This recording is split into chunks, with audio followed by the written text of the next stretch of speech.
नमस्कार, मैं हूँ डॉक्टर पार्थ और आज मैं आपको लेकर के आया हूँ नैनीताल। और नैनीताल में इस जगह जहाँ पर हम लोग खड़े हैं इसे टी बागान के रूप में जाना जाता है।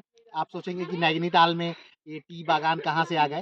तो नैनीताल में बस ये एज़ ए टूरिस्ट प्लेस के रूप में टी बागानों को उगाया गया है, क्योंकि नैनीताल में चाय होने का कोई औचित्य नहीं है। आप जानते हैं कि जो भारत में सबसे ज़्यादा चाय की खेती है वो आसाम में होती है। और दार्जिलिंग की चाय भारत की सबसे बेहतरीन चायों में से एक होती है। चाय के बारे में आप ये भी जानते होंगे कि चाय कई प्रकार की होती हैं, जिसमें से सबसे बेहतरीन चाय जो है वो व्हाइट टी मानी जाती है, जो कि पानी को कोई कलर नहीं देती। और सीटीसी भी आप जानते हैं, जिसको कि अधिकतर भारतीय बड़े चाव से सीटीसी पीते हैं। और ऑर्थोडॉक्स एक चाय की भी क्वालिटी है। और इसके उपरांत अगर बात करें तो ग्रीन टी, जिसे आप जानते ही होंगे।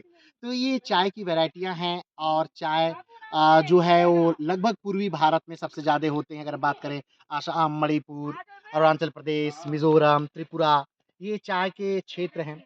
चाय के कल्टीवेशन के लिए अगर सबसे अच्छी जो बात है वो ये है कि ये पहाड़ी ढलानों पर होती हैं, इन्हें ज़्यादा पानी की आवश्यकता नहीं होती। इनके जड़ों में अगर पानी लगे तो ये पौधे मर जाते हैं।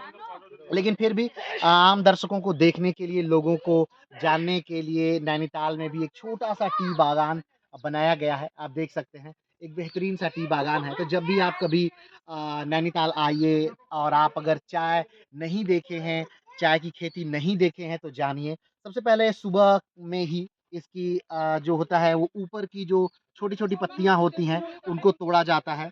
जो सबसे नई पत्तियाँ, कल्ले जो निकलते हैं उनको तोड़ा जाता है। लगभग 3 से 4 दिन में तोड़ाई की जाती है और उसके बाद इसे यहाँ से तोड़कर फैक्ट्री में ले जाया जाता है।